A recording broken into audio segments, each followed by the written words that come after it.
Hello दोस्तों, आज के वीडियो में हम डीएनए की द्विगुणन की विधियों को समझेंगे और साथ ही सेमी कंजर्वेटिव मेथड या अर्ध संरक्षी विधि को विस्तार पूर्वक समझेंगे। तो आइए इस वीडियो को शुरू करते हैं। डीएनए का एक बहुत बड़ा विशेषता होता है कि वो अपने समान नए डीएनए बना लेता है। अपने समान नए डीएनए बनाने की क्रिया को डीएनए का रेप्लिकेशन या द्विगुणन कहते हैं। और डीएनए की रेप्लिकेशन के लिए 3 विधियाँ दिए गए हैं। पहला है परिक्षेपी विधि। इस विधि में बताया गया कि जो पेरेंट्स डीएनए होगा उस डीएनए की दोनों श्रृंखलाएं पहले छोटे छोटे खंडों में टूट जाएंगे और टूटकर बराबर हिस्सों में बढ़ जाते हैं। और जब इनका रेप्लिकेशन या द्विगुणन होता है उस समय जो खंड टूटकर दूसरे भाग में चला गया है उस खंड का ये संश्लेषण कर लेते हैं। तो इस तरह से नए डीएनए के बीच में पुराने डीएनए छोटे छोटे खंडों के रूप में परिक्षेपित होते हैं, दिखाई देते हैं। इसीलिए इस विधि को कहा गया है परिक्षेपी विधि। दूसरा है पूर्ण संरक्षी विधि। इस विधि में बताया गया है कि जो पेरेंट्स डीएनए होता है इसकी दोनों श्रृंखलाएं अलग हो जाते हैं और अलग होकर वो एक नए डीएनए का निर्माण कर देते हैं। अर्थात इसमें जब 2 नए डीएनए बनेंगे तो एक डीएनए में दोनों श्रृंखलाएं नए होंगे और दूसरे डीएनए में दोनों श्रृंखलाएं पुराने होते हैं। ये कहलाता है पूर्ण संरक्षी विधि। तीसरा आता है अर्ध संरक्षी विधि या सेमी कंजर्वेटिव मेथड। ये बहुत महत्वपूर्ण है और इसको सबसे पहले वाटसन एवं क्रिक के द्वारा बताया गया, लेकिन इसका प्रायोगिक प्रमाण मेसेल्सन एवं स्टाल के द्वारा दिया गया। इस विधि में बताया गया है कि जो पैतृक डीएनए होगा इस डीएनए की दोनों श्रृंखलाएं अलग हो जाते हैं और अलग होने के बाद ये एक टेम्पलेट या सांचे की भांति कार्य करते हैं और ये सांचा अपना पूरक स्ट्रैंड का निर्माण कर लेता है। अर्थात जब 2 संतति डीएनए बनेंगे तो प्रत्येक संतति के डीएनए में एक पुराना वाला श्रृंखला होगा और दूसरा नया वाला होगा। तो इसी को सबसे ज़्यादा सर्वमान्य किया गया है। आइए आगे देखते हैं कि अर्ध संरक्षी विधि का प्रायोगिक प्रमाण कैसे किया गया, कैसे इन दोनों विधियों को खारिज कर दिया गया। अब आगे देखते हैं। मेसेल्सन एवं स्टाल ने अपने प्रयोग के लिए ई कोलाई जीवाणु को लिया था। ऐसा जीवाणु है जो 25 से 30 मिनट में अपना अगला पीढ़ी तैयार कर देता है। अर्थात उसका डीएनए के रेप्लिकेशन होने के लिए 25 से 30 मिनट का समय लगेगा। देखिए, डीएनए में पाया जाता है नाइट्रोजनी बेस और जिसमें होते हैं नाइट्रोजन। उसी नाइट्रोजन को आधार लेकर के इन्होंने अपना प्रयोग किया था। सामान्यतः ई कोलाई जो होते हैं उनमें नाइट्रोजन 14 होता है, जो सामान्य नाइट्रोजन है। यदि उसका डीएनए को देखेंगे तो ऐसा दिखाई देगा, दोनों स्ट्रैंड उसके नाइट्रोजन 14 से बने होंगे। इन्होंने अपने प्रयोग के लिए पहले इन दोनों स्ट्रैंड को बदल दिया नाइट्रोजन 15 में। तो कैसे किया देखिए, ई कोलाई को लेकर अमोनियम क्लोराइड युक्त संवर्धन माध्यम में डाला। ऐसा अमोनियम क्लोराइड है जिसमें नाइट्रोजन 14 है। 2 दिन के लिए छोड़ दीजिए, कई पीढ़ी तैयार हो जाएंगे।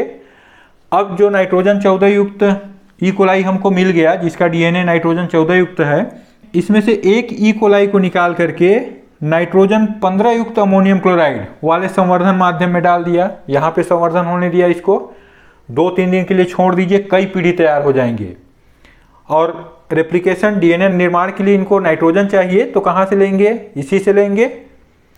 अब नाइट्रोजन 15 है तो पूरा जो नया डीएनए बनेगा सब में नाइट्रोजन 15 होगा। तो इस तरह से उन्होंने इसको नाइट्रोजन 15 युक्त डीएनए इन ई कोलाई में तैयार कर लिया। कैसे पहचानेंगे नाइट्रोजन 15 युक्त डीएनए है या नाइट्रोजन 14 युक्त? तो इसको पहचानने के लिए एक ई कोलाई के डीएनए को अलग किया और उसको सेंट्रीफ्यूगेशन ट्यूब, इस तरह का परखनली जैसा एक ट्यूब होता है, इस ट्यूब में सीजियम क्लोराइड भर के उसके साथ इस डीएनए को मिला दिया। अब इसका सेंट्रीफ्यूज किए, अपकेंद्रण किए, बहुत तेजी से इसको 1 मिनट में आप 1000 बार घुमाइए तो क्या होगा, ये भार के अनुसार डीएनए अपने वजन के अनुसार एक लेवल पे आके रुक जाता है। उसको कैसे पता किए देखिए, तो इसको मान लीजिए मैं इस सेंट्रीफ्यूगेशन ट्यूब को इस तरह से बना देता हूँ और यहाँ पे एक फोटोग्राफिक प्लेट डाल दिया।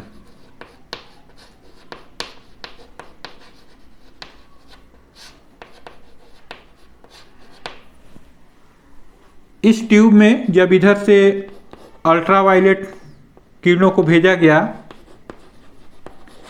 तो जहाँ पर डीएनए होगा वो उस लाइन की अल्ट्रावायलेट किरणों को सोख लेगा, अवशोषित कर लेगा। तो मान लीजिए ये भार है नाइट्रोजन 14 का थोड़ा सा कम होता है तो ये ऊपर मिलेगा, ऐसे यहाँ पर प्राप्त होगा। तो इस लाइन का अल्ट्रावायलेट किरणों को अवशोषित कर लिया और इस फोटोग्राफिक प्लेट में यहाँ पर एक बैंड मिला, काला धब्बा मिला, इसको कहा गया कि ये N14 होगा।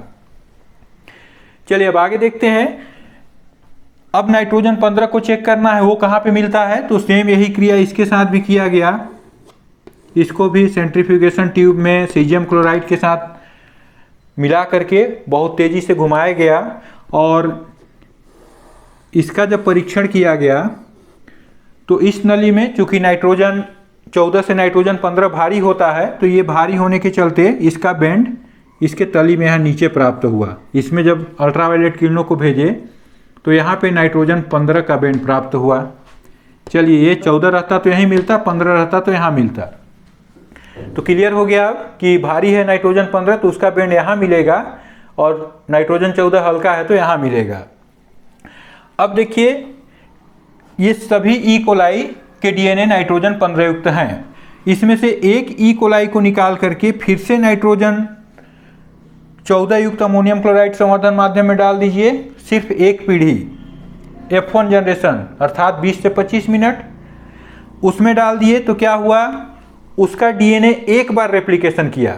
एक बार जब उसका द्विगुणन होगा तो कैसा डीएनए प्राप्त होगा, देखिए एक नया एक पुराना। ये नाइट्रोजन 14 वाला माध्यम है तो इस 15 में 15 पुराना है उसके पास, नया अवशोषित करके वो बनाएगा 14, तो इस तरह से तैयार होगा।